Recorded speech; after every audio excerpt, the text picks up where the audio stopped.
We are live. Welcome to The Disruptors, the podcast where we get the folks shifting the way we think about today, tomorrow, and the whole big picture. We've got one of them today, definitely, Aaron Hamlin, the executive director of the Center for Election Science on. Thanks for coming today, Aaron.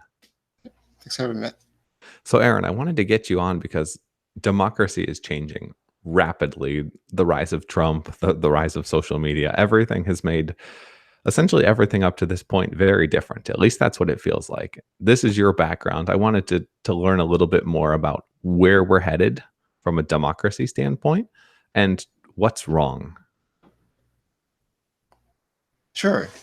So from a democracy standpoint, what we focus on at the Center for Election Science is studying and advancing better voting methods. And so one of the places where we really can't get ignored is with our vote. And so it's all the more important that it's more effectual. And so that's why the very way that we vote is so important. What do you mean by that? The way that we vote? For most people, voting is just they have a paper ballot, or maybe they're doing something electronic. They don't really think about the way they vote. They don't think about anything. They just think that that's how voting works. They don't really know the behind the scenes. A lot of people don't know representative type governments and how you can have the electoral college, et cetera. Can you break down just a little bit more for listeners in the US how the system works and then what some of the flaws are? I think I've heard you or others say that we have probably the worst democracy in the world in terms of how it's structured. Yeah, I'd say that's pretty accurate. So normally when you go to vote, you get in your voting booth and you have a sheet of paper in front of you or some screen, and the directions tell you to choose only one candidate for, say, when you're voting for a president or a governor or a mayor. And that doesn't normally elicit anything strong in us in terms of feelings, but it creates big issues. So if there are multiple similar candidates running, we can't support all of them. So the support for those candidates divides between them. And if there's a candidate that you like, but maybe you perceive them as not being very viable, well, you may, instead of choosing your favorite candidate, choose another candidate who is maybe the lesser of two evils amongst the front runners. You're having these issues where this voting method is gathering very little information, and the little information that it does gather is often bad because people are pushed into voting dishonestly. And then you have secondary symptoms like good candidates not running because they don't want to be a spoiler. You have third party and independent or other newcomer candidates being marginalized so that their ideas aren't fairly heard when they actually do bring good ideas to the table. So you have all these issues come up as a mere result of forcing us to choose only one candidate. And my understanding is it's primarily the winner take all aspect of the US. Essentially, if you have only two parties, they have to become more and more dissimilar to remain two parties as opposed to merging into one. Because you have a winner take all dynamic, does that always become more and more extreme? Because otherwise the third and second party would compromise and become a joint party to overtake the first. And we can't allow that to happen. So we have to become more dissimilar. So winner take all that means is that you have a single contest. So you might look at something where we have something that's a legislative body, but in the US, we take something that's a legislative body, like, say, a US House or US Senate, and we make those single member districts. And that they're single member districts, that's what makes them winner take all. And so they're using a single winner voting method. And our choose one voting method is just one of many single winner voting methods. There are instances where you have to have a single winner voting method because there are offices that are inherently single winner executive offices.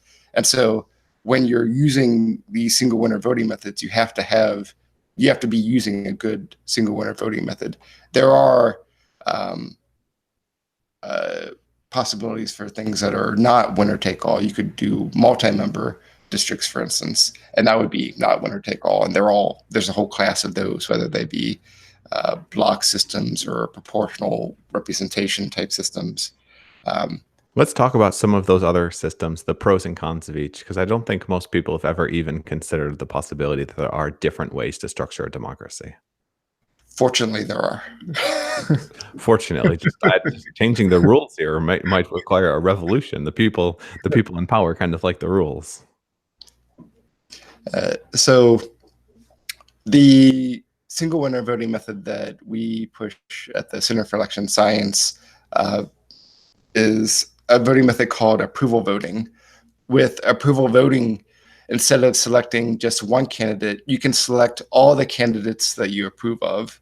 So it's really simple. It means that you can use all the same types of voting mechanics. It's agnostic to voting mechanics in terms of whether you're using a machine, a paper ballot. The ballot design can look the same.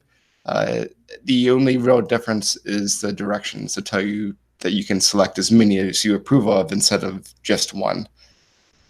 And so this simple change of letting you select as many as you want has all kinds of advantages. And this is like when you're watching a Netflix movie with friends, and I want this one or that one, and she wants that one or this one, and there's no overlap. But there are movies that we would both like. If we were able to select all of the ones we would like as opposed to just picking one, you find a movie much faster, and it's one we both like more. That's right. Yeah, it's a very simple concept. You could think of it as like a thumbs up, thumbs down for each particular option. And that simple change has a lot of benefits. So with this particular voting method, you can always support your honest favorite candidate, no matter what. Even if this candidate is a long shot, they're not viable at all. If you like what they're saying, what they're bringing to the table, you can support that candidate. And if you want at the same time to hedge your bets to try to have an effect on who the winner is, you can support one of the other frontrunners that you find acceptable at the same time as supporting your honest favorite. And that flexibility makes it so that even if, say, you don't get your honest favorite as the winner, you at least give them an accurate reflection of support, you and all the other people supporting that candidate who otherwise would not have been able to. And as a consequence, those ideas that they brought to the table, they get heard and they're not marginalized the way that they would otherwise be under our choose one voting method, which pushes those candidates aside. It pushes them aside, and also it leads, I imagine, to a lot of the voter turnout problems. The U.S. voter turnout's like 30% or something absurd. Which do you think is the driving factor behind why elections are so ineffectual? Do you think it's because of the turnout, or it's because of the system, or is it a combination of both? I have to lean more heavily towards the system itself. So you could have 100% voter turnout and our elections would still be disastrous. And the reason for that is because if you have 100% voter turnout, so everyone is giving their vote, if all of their votes have bad information on it, it doesn't matter that you had 100% voter turnout. You might think of it the same way as, say, survey sampling. You don't need to sample the entire population. You only need to make sure that the sample that you take is reflective or representative of the population that you're pulling from. Now that does become an issue in U.S. elections when certain groups of people are not turning out to vote or are not able to vote, so that the people who are voting aren't reflective of the actual population. That is an issue.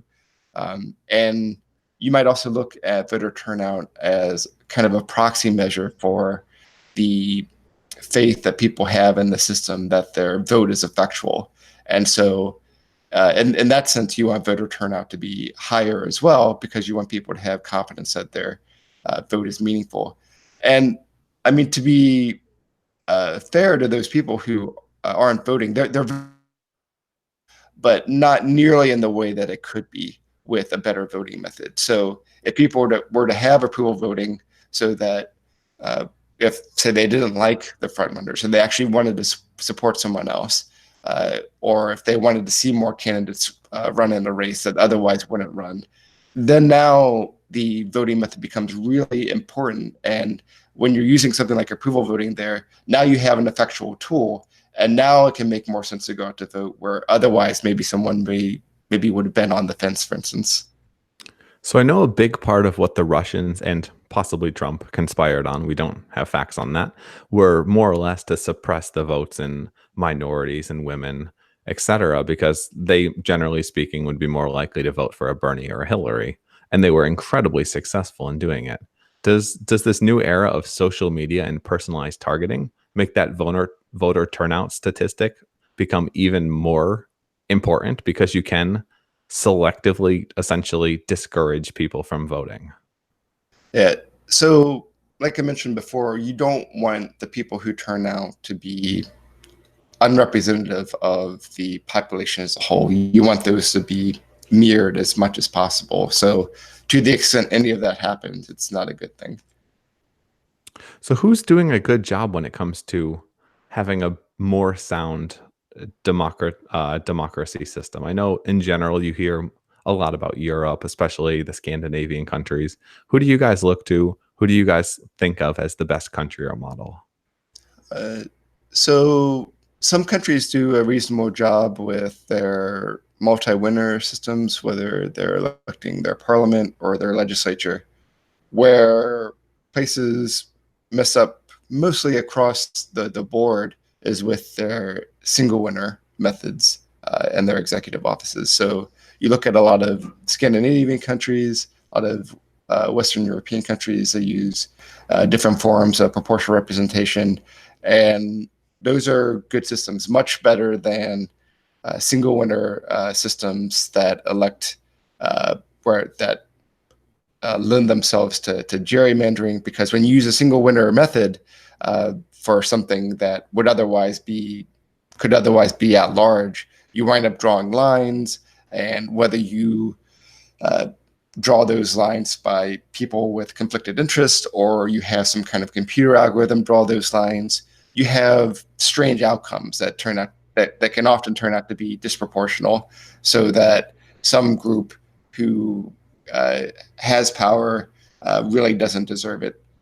So you get these things called false majorities that are common when you use single winner systems when you could otherwise use a proportional method. And a false majority, what that is when you have, say, a party who gets, and yet they get more than half of the seats. So this is something that doesn't make sense. We would rather that kind of thing not happen, but it happens quite often when we use this winner. That is, we have some kind of legislative body, and instead of using a proportional method, we instead divide everybody up into these single member districts. And to outline kind of how they're doing that, it's oftentimes Republicans, but they're essentially looking at, here's where we have a strong base. If we were to pull in some of these surrounding areas where we have weaker bases, we can still maintain the majority, but get rid of some of these voters from other districts so we have better chances of winning in the other districts as well.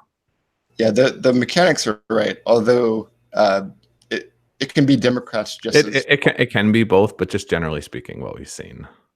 I think it just matters in terms of who's in power. If that particular party is in power, then they can take their turn to do nasty things. So in the U.S., we've seen both parties do terrible things. Speaking of terrible things, how do we change this system? Because it is a relatively terrible thing, but to get people that are benefiting from something to change something is oftentimes nigh impossible. Yeah. You you were asking also about the way that different countries Oh or yeah, play. yeah, yes. And this ties into how you create that change. And so in the November election, uh, the city of Fargo, North Dakota, just voted on a ballot initiative to implement approval voting for its future elections. And so right now, Fargo has arguably the best voting method to elect its mayor in the world compared to other options that are out there and being used right now. So they're using that voting method where you can select as many as you want. And the tool that they used was ballot initiative. When you're using a ballot initiative, you don't have to worry about these conflicts of interest. So say somebody got elected by a certain way, they're not inclined to go ahead and change the way that they got elected and jeopardize their chances of getting reelected. And so because of that, you've got to go in with the ballot initiative and let the people themselves empower themselves with a better voting method by allowing themselves to vote on it. What's a ballot initiative? Is that just polling citizens and getting them to make a collective decision? Yeah, you are getting citizens to use a collective decision on a particular policy issue. So the way that a ballot initiative works is that you have someone behind the initiative, and they go and organize to collect signatures. Then once they're able to collect a certain number of signatures, they turn those in and with the ballot language, and they work with the local city to figure out what that ballot language is, and then it's on the ballot. And then the next election, the general population votes on whether to approve or not approve of this initiative. And if they approve on it by more than half, generally that's the threshold, then it becomes law. And then local counties, et cetera, can do this. And theoretically, if it happens as a grassroots movement, it could eventually become national policy. Yeah, that's right. Although there are some elements that you need in order for this to be able to work in a particular locality. So, for instance, not every locality offers a ballot initiative. Not every state offers a ballot initiative. Also, not every city is able to change its own election laws locally. So there are what are called home rule states in the U.S., which make it so that you have to be a home rule state in order for a locality to be able to change its own local election laws. If it's not a home rule state, and there are exceptions to this, then the locality isn't allowed to do that, or perhaps there's another rule. Say there's this other complicated rule called Dillon's rule, which means that if a state explicitly gives permission to a locality to change their own rules, then they can do that. So in the U.S., you've got all these different rules, but in general, there's this one rule called home rule that means that a locality can change its own voting rule. But if it doesn't fall under those, then the locality just kind of out of luck, and you have to go at the state level if the state has a ballot initiative.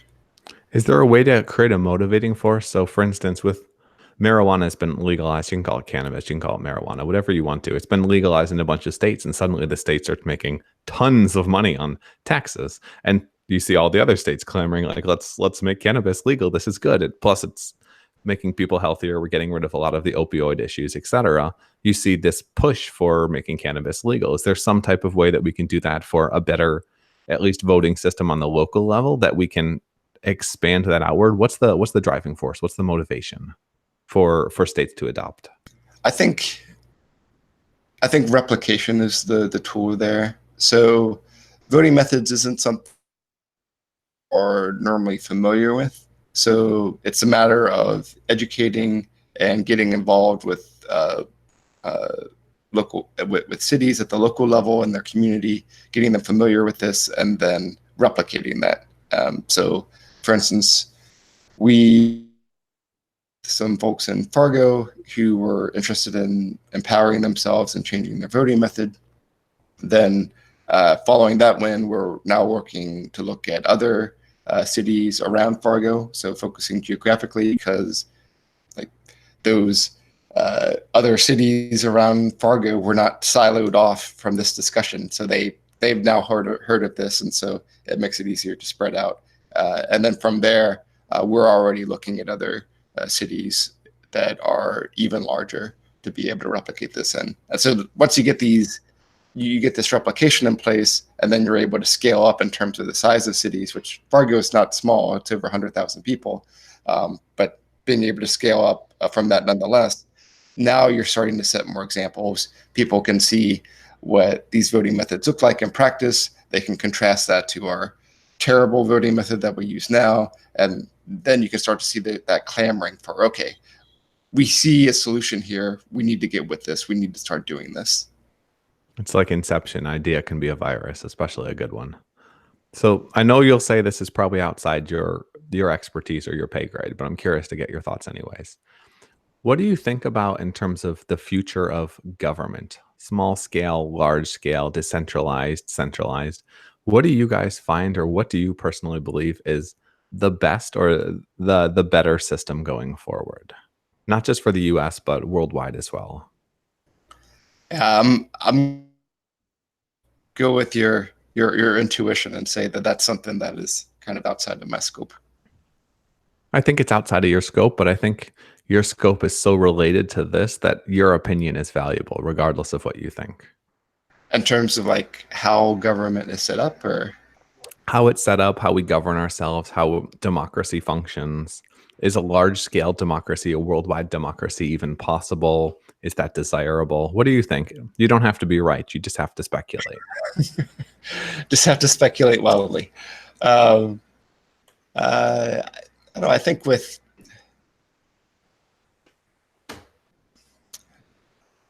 I think like any kind of government needs to have checks and balances. So, like for instance, in the U.S., we have a republic type government, but at the same time, there are certain parts where there are conflicts of interest with people who are already in office. And so there are some aspects where a direct democracy makes sense, which I think a ballot initiative is a good example of that. It would probably, other countries, they use initiatives for national policy as well. I think that's something that's interesting. That's something that's worth looking into for the US, although the pragmatics of getting something like that implemented, I think, would be challenging. But I think any kind of government that you have set up needs these types of checks and balances, and often that has an integration there with direct democracy, where there's a conflict of interest with people who are already elected, where they wouldn't really be able to implement certain policies that would benefit everyone, whereas people who are voting directly, they don't have that conflict, and yet they would be inclined to see that benefit for everyone. How would you think about a random democracy? So, leaders are elected essentially on a lottery based system so that we get a bit more representation across varying peoples. So I've heard of that idea before. I think the technical term is called sortition, and so that so that definitely would not work with single winner offices. So when you have a single winner position, that's not something that you want done randomly. But if you think about it in terms of, say, like survey sampling, when you do simple random sampling in order to get a sample that's representative of a population that you're interested in, that type of process is a lot like gets you in a way that's similar to what the goals of proportional representation are. So you get some of those same outcomes.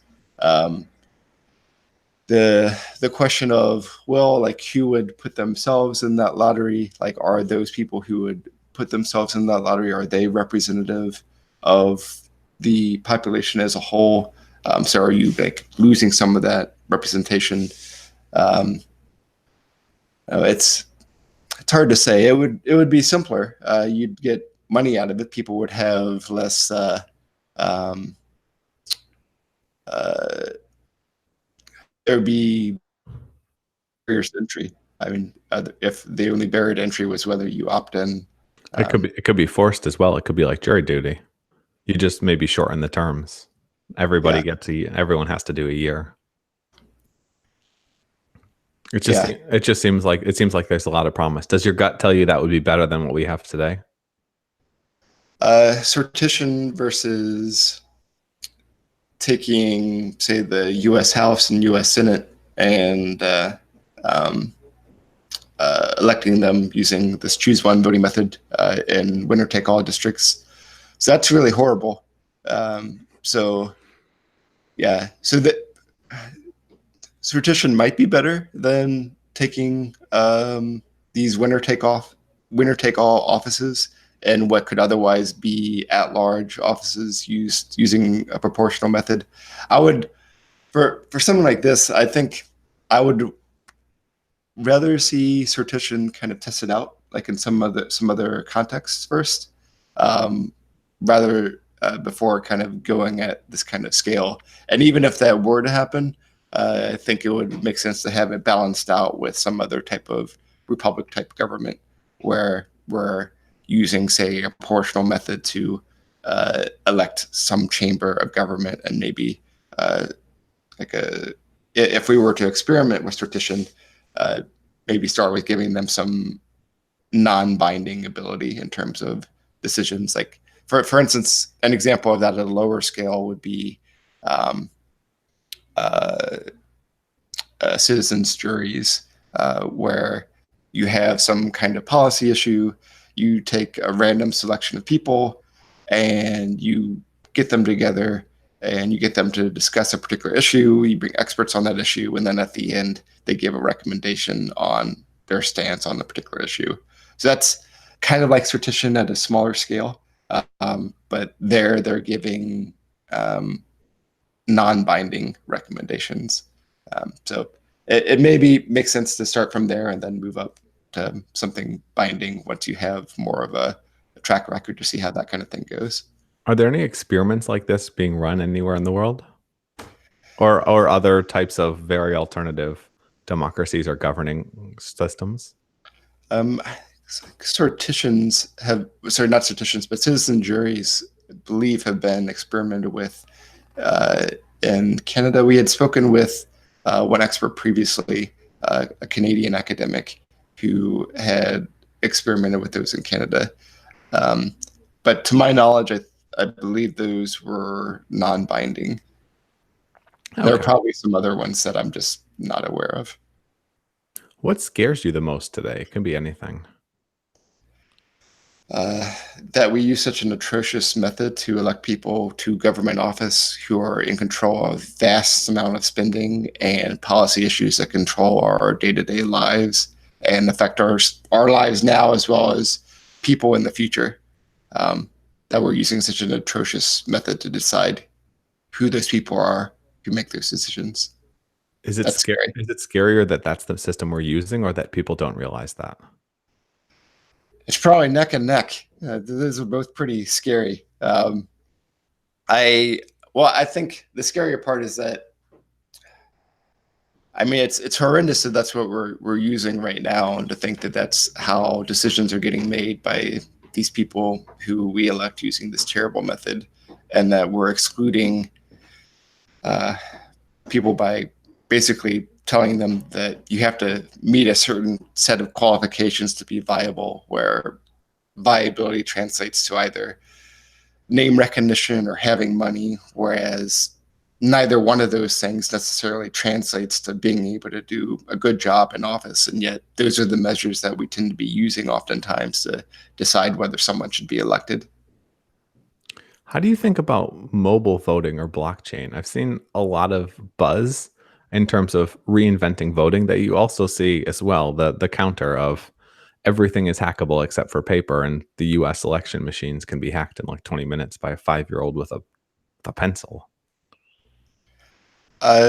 So this is an area that's a little bit outside of my personal expertise, but people that I talk with in this space tend to fall down more on the side of we need to have paper trails and we need to have that set up so that our elections are auditable, such as using a risk-limited audit. And to the degree that we don't have paper trails, that makes things, we're kind of just asking for trouble at that point. So at least having a paper trail in everything that we do and making it so that we're always using these risk limiting audits. And we've definitely seen those in the past couple of elections, having to go back and recount and recount and recount. Wait, who's the president going to be? Shoot, we screwed up Florida. Oh, it all gets flip-flopped. Do you think there's any, I guess you probably wouldn't have insight into that and just into the level of hacking that's happening currently? Yeah, that component is outside of my own personal technical background. But if you're using something that has a paper trail, you're using a risk limiting audit so that you're basically sampling the population of votes that you have, and then you're seeing if that sample makes sense in terms of being representative of the election result that you saw. So, and if it's not, then you have a certain, if it's not within that certain degree of confidence that you have, then you think, well, something may be going on here. We need to go and pull the entire uh, set of votes that we have for this election and do a recount. But if it's within that range of confidence, then, well, it seems like things are probably fine. Okay, basically statistical significance. Outside of your work, what industries, areas, technologies, etc., are you most interested in, excited about? Um, I guess with personal stuff, um, I like things like clean meat. I think those are pretty interesting as a way of using displacement with regular meat um, as a way of diminishing animal suffering. You avoid environmental harms, pollution, and you gain a lot of efficiency, particularly over time as you get economies of scale and the technology improves. So that's maybe an example of a personal component of technology that I find interesting. Have you tried any? And if not, when would you be willing to try something like that? How far along does it have to be? Does it have to be in stores? Does it have to be FDA approved? What's your comfort level? Well, I mean, it's just growing regular meat using like the original cells. So I don't think there's anything like inherently dangerous about that. So um, I'd be pretty eager to try it. I wouldn't have any qualms. I imagine that initially there would be a higher price point, and so probably would have to wait until it gets those economies of scale and the price point goes down before I would be able to eat it at any kind of regular basis. But Yeah, it's pretty exceptionally expensive right now, but the costs have been coming down just so exponentially. It's really interesting just with what we're able to do on that front. I think there's a ton of promise. Just access to meat, healthy protein, etc., is something that is very not democratized throughout the world. Speaking of speaking of broken democracy, how do you think about that dichotomy between first world and third world, haves and have-nots, both today and as we go forward? um, I think it would be more like on a personal level in terms of like my opinion rather than like something that. No, it's okay. You're not an official person in any capacity. You're just you. Don't worry. Don't worry. And so you're asking about like the difference between have and have nots in first and third world. Well, I mean, there's probably a sense of responsibility if we're happen to be better off, and a lot of that due to factors like chance. Like you look at, for instance, Jared Diamond's work in Guns, Germs, and Steel. His main premise was that the way people got to the way that they are was more in happenstance, like certain resources happen to be available in certain geographies, certain land happen to be more fertile, and so those locations happen to be able to grow in a way that others weren't. And then add a whole bunch of variables, add a long timeline, and you kind of get to where we are at a group level. And so the underlying premise there is that a lot of this is just kind of due to chance. And now we have this huge world with global trade, with information trade, that it makes sense to be able to go and like help other to make sure that those resources that weren't maybe naturally available, or even they weren't available at an earlier time reference, that they can kind of be brought up to speed so that they're more on a kind of a level playing field, so that like otherwise what's happening is we're squandering immense amount of talent across the world just because people happen to be born in a certain area, whereas like there are for countless geniuses out there that have been untapped merely because they happen to be born in a specific area, or like people who maybe would otherwise be more talented than they are if, say, they had gotten better nutrition when they were younger, or some other environmental component that would have been able to be addressed. Is that a big part of the reason why you got into the effective altruism community? Essentially, you were born relatively lucky compared to the rest of the world and wanted to give back? Well, I think it's undeniably true that like I was born in a kind of a lucky situation, like many of us are. In terms of why, well, I think one way that effective altruism resonates well with me is that early on when I was in school, uh, and I was there for quite a while trying to figure out like what made sense for me to do. The types of criteria that I was looking at in terms of where do I go into it, other than like I should be skilled or have some kind of ability in what I'm doing, which is wanting to do something that has high impact and wide breadth, and then also something that tends to be neglected. So I don't want to be doing something that everybody else is doing because it's not really adding any value. But also, if nobody else is doing it, I also want to be doing something that actually has kind of some kind of meaningful impact. So, How can people think about that going forward? Everyone has the ability to change the world. And I'm firmly of the belief that you can 10x or 100x the results that you achieve just by thinking about it a little bit differently. But how can people think about that for their careers, their businesses, their futures? How did you think about that? How do you decide what mission to go for? well, when I was in school, I mean, I just kind of explored everything and got kind of an idea of what I was and wasn't good at, and just thinking in general and looking at certain areas like, well, like how does this impact people's lives? Um, is this something that's neglected? Um, so just asking some of those basic questions. What do you think the community needs the most help with? Not the voting community, but just in general, effective altruism. I don't know that that's a question that I've reflected on particularly deeply in order to give like a quick answer. Um, well, one thing I am excited about, perhaps uh,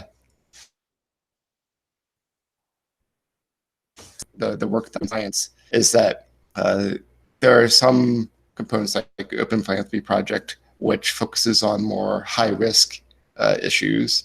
And so with the voting methods, like we were considered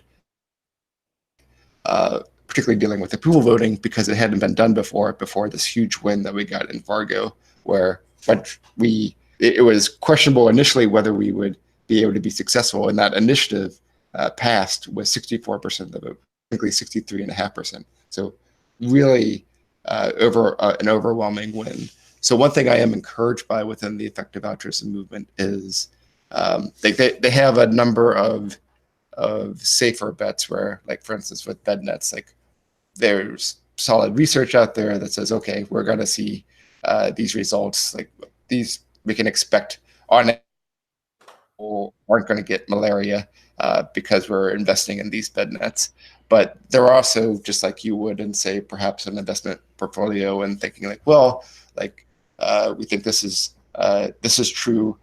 Maybe we have there are these other bets, we'll call them over here, where we think we could see these really magnificent outcomes, but we don't know. And so because we have this level of doubt, and we're also thinking about like maybe there are different types of frameworks that we can use in terms of evaluating the degree of good that something is, we can take kind of diversify our investment a little bit, and say, okay, well, let's try some of these other things too, at varying levels, keeping in mind what the risk is. And as we gather more evidence and we see how that risk changes, and as we see how um, this potential payoff looks in terms of good, then as we get that new information, we can change our bets. Maybe we up our bets at that point once we see better information and things look a little bit better. And so, with that respect, I'm excited in that like it's there's a willingness there to take higher risk bets, which in the nonprofit sector isn't something that you see a lot. A lot of times in the nonprofit sector, foundations, for instance, the way that they all interpret something as being a high risk bet is they use the dollar amount of investment as a way to quantify that, whereas rather than looking at, say, uncertainty. So it's nice to see these higher risk, relatively higher risk bets being taken place within the effective altruism community. So It's like, it's like the approval voting we were talking about. If you can hedge your bets a little bit, you can probably have a better chance of a better outcome. yeah, yeah. How do you think about nonprofits going forward? We have businesses, we have corporations, but increasingly we have at least more effective nonprofits. They're able to focus more on change and impact. And yet a business in almost every circumstance will always have more scale. How do you think about that? I think a nonprofit model makes sense in a lot of circumstances. So if so a business makes sense if you have a good or service that provides a reliable revenue stream over time. But with a nonprofit, there's not necessarily a good or a service that you're providing that can sustain a reliable revenue. But that doesn't necessarily mean that you're not putting really awesome outputs into the world and making the world better. And so in this circumstance, when you're not able to, say, get as much in terms of reliable revenue stream from goods or services, then a nonprofit probably makes sense. How do you think about the next set of presidential elections? Do you think we'll suffer from the same issues? Essentially, what happened was Trump was incredibly a lot of things, but by being those things, got into the media. The media was essentially a clickbait type system. So because he was getting clicks and eyeballs, more stories were written and more stories were written and more stories were written. That combined with the kind of the divide over the future of the US led to him essentially being popular and people voting for him. Are we in an era now where politicians can say anything, do anything because they've learned to game the system? Or do you think we go back to the way things were for the next election or the one after that? Well, I mean, I think about, yeah. So I don't really have a lot of confidence in the political system as it stands, just because we use that terrible voting method and it causes all kinds of dynamics that are not immediately apparent. So, I mean, you look, say, in the Republican primary, there you had at its peak 17 candidates. And like, so our choose one voting method really does a terrible job when you have more than two candidates. 17 is more than two. It's way more than two.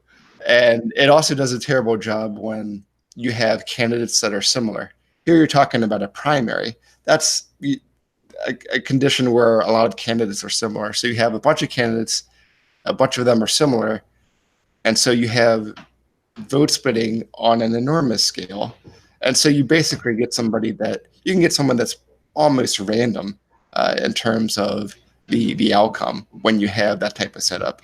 And so this is not the way that you want to run elections. But this is the way that we currently run elections and the way that we'll continue to do them for a while. And so we can only expect to continue in these types of terrible outcomes when you have someone that's elected who, like, even within their party, like they weren't a big fan of that candidate. And surely this has happened previously within the Democratic Party as well. So And this will continue happening because we're using the same setup and we're not changing the rules. Yeah, it's like you got 10 pairs of shoes, 9 of them look pretty nice and all the same. The other one is these pink ugly things like a 6-year-old would wear, but everyone notices it because it's the only one that looks different. I have 2 last questions for you, Aaron. So the first one is, oh Lord, what was the first one? I'll ask you the second one first. If you had one thing to leave people with, a quote, a call to action, it could be anything, what would it be and why? So I really believe that the voting method is one of the most impactful ways that we can reform government. And the scale of this is huge. We're talking about spending vast amount of money. Government worldwide spends over 20 trillion a year. That's an enormous figure. Like, and then you think about the policies that they create that influence our lives. It's just there's no parallel to it in terms of the amount of influence.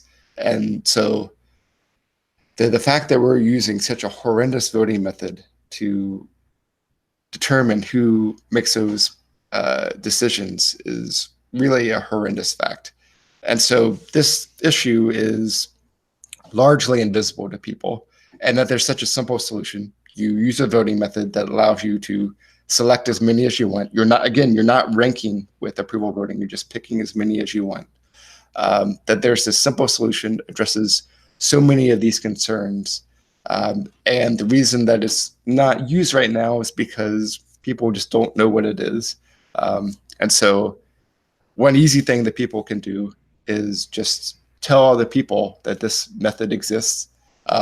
Share our work at the Center for Election Science. Their website is really easy. It's electionscience.org. And yeah, and I mean, this is something that people can easily pick up. They can use in their day-to-day lives. And if some people out there happen to be in reform organizations when they're in a five, those are the type that we like to see to reach out to us to really replicate the types of change that we've helped with the folks in Fargo, and to be able to scale that up so that those people who are sitting in those chairs making those important decisions, that we're putting better people in those chairs. And the reason that we're putting better people in those chairs is because we're creating a voting method that chooses better people from the candidates that we have. And the better voting method that we're using also encourages better people to run. So not only are we making better decisions about the candidates who run, but we're also encouraging better candidates to run. It pretty much couldn't get worse than it is today. You know what I would like to see? Netflix is spending something like $6 billion a year on original content. They're making documentaries about everything. If I were you, I would pitch this to my higher ups, trying to get Netflix to work with you guys to do some type of original documentary on the problems with voting system. And they could tie it into Trump right here and pretty much outline exactly what had happened, why it happened, then build that into a documentary theme. I think that could be something that'd be really interesting and one of the best ways to reach people, because at this point, most of America has Netflix or access to some type of streaming documentary service. Yeah, there is one, I believe it's Fusion. See that there was one that we used that we worked with a group recently. It wasn't really a documentary, but it was about a 5-minute long segment. Let me see if I can. Maybe there's a good chance to find it, but I can maybe see it quickly. Function. Yeah, so there's a channel on YouTube called Function, and they worked with us, and they interviewed one of our advisors, Dr. Stephen Brams at New York University, and they created a video called "The Problem with Our Voting System and How to Fix It." And it's about a 5-minute video. Not the length that you would expect from a documentary, but gives kind of a quick overview about voting methods in general, why it's an issue, and looking at approval voting as one of those alternatives. I think you could do a really funny skit just with people picking out which Netflix movie they wanted to watch and them all getting movies they hated because they could each have only one pick. That should be your metaphor going forward because that's something that people can relate to. Aaron, I want to thank you for coming on today. It's been a lot of fun. Hopefully, it's been informative for people. People are at least a bit more engaged and understand why this is important. They understand it's a problem. Most people didn't understand this was a problem until probably today. Where's the best place for people to reach out to you and say, "Hey"? Yeah, so you can go to our website at electionscience.org.